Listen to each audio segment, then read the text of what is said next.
In Brummen vind je Nico Aaldering. Samen met zijn zoon Nick heeft hij een gallery met de meest bijzondere klassiekers, youngtimers, sportwagens en motorfietsen. En zijn enthousiasme daarvoor houdt hij niet alleen voor zichzelf, maar deelt hij met ons. Het is vandaag een mooie dag.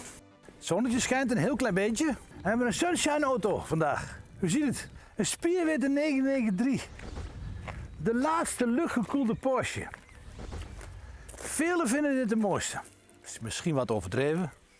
Ze maken nu ook prachtige dingen overigens. Maar 993 heeft dus een bijzondere liefde bij de mensen. Daar zit die kras nog in die motor. Als je hem start. Het is als een beetje als je een hond weer uit moet laten. Die staat al te kwissen bij de deur. Omdat hij uitgelaten wil worden. Dat wil hij ook. Hij staat eigenlijk te kwispelen omdat hij uitgelaten wil worden. Hij zegt, laten we alsjeblieft gaan rijden met dat ding. En kijk nou eens die kleurencombinatie. Is het niet fantastisch? Die opvolger overigens, die 996, dat deed ze even verkeerd. Die begint nu een beetje populair te worden, maar die was zeer impopulair. En de voorloper is ook heel populair. En deze is eigenlijk ontstaan. Porsche had 13 jaar bestond Porsche in 1994. En toen kwam het met dit model. Dat was eigenlijk best wel gewaagd, want het was een heel ander model als zijn voorganger. Maar toch, ik vond hem toen al mooi. Ik heb toen overwogen om er een nieuw te kopen. Maar ja, u begrijpt het wel, ik was natuurlijk te zuinig om voor jezelf zo'n dure auto te kopen. Dan moet je iets van doen, hè? Dat is ook wel zo wat. We gaan rijden komen. Dat is toch hartstikke leuk zo'n ding.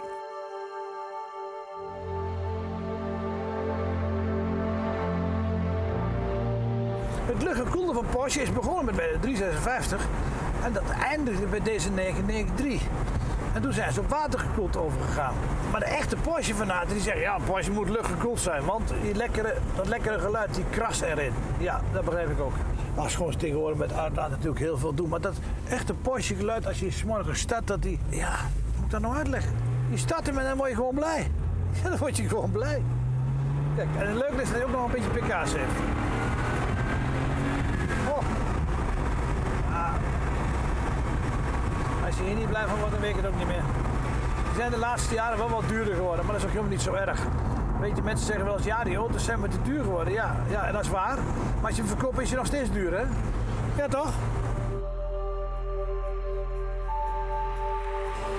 Ik vind Porsche een fantastische auto, maar ik heb toch wat commentaar. Er zit bekleding in van 3 kwartjes. Echt, dit soort stofje moet je nou eens kijken. Ik zal hem er even uithalen. Kijk nou eens.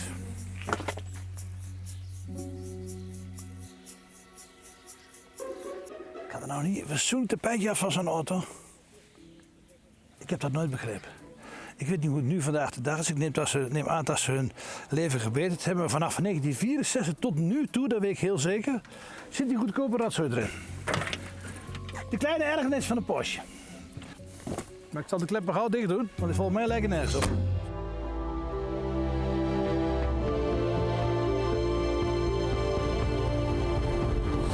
Ja, ik heb verschillende klanten met zo'n auto. En het gekke is, die taan niet naar een nieuw model. Dus die hebben die auto en zeggen, moet je niet een keer wat anders gaan kopen? Nee. Die willen een 93 en die houden een 93. De gitarist van Dire Straits heeft ook zo'n ding. Dan zeg ik, hoe kom je daar nou op? Die heb ik toevallig ergens gelezen. En die rijdt dan, in de zomerdag rijdt hij met een 356 en 's winters rijdt hij met een 993. Omdat hij gewoon wil rijden. Vertelde in een interview. En als hij dan roesten krijgt, dan krijgt hij roesten. Of als er wat beschadigd wordt, wat beschadigd. Maar hij wil gewoon die 993 rijden, omdat volgens hem is dat de ultieme Porsche. Overigens, we hebben 3 modellen. We hebben een coupé, dus een dichte. We hebben de cabriolet en Targa. Die Targa die kwam in 96. Die is ook ongelooflijk mooi. Zo met een glazen dak. Wauw, wat een mooie auto. Is ook wel redelijk kostbaar. Moeilijk te krijgen, groeien met weinig kilometers. Ze zijn allemaal veel kilometers gelopen. Omdat die auto's gewoon berengoed zijn. Dus die Porsches hebben vaak 2-3 ton gelopen. Deze toevallig, hij was 23.000 mijl. Mijn vrouw heeft jaren met zijn auto gereden. En soms zegt ze nog wel eens, god, die Porsche was toch een fijne auto. Ja, dat is waar. En nu ik 2 rij, moet ik ze gelijk geven.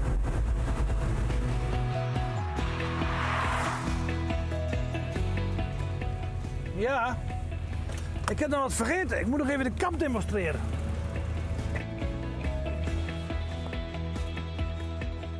De essentie van het verhaal is dat het eigenlijk een Youngtimer is waar je dagelijks mee kan rijden.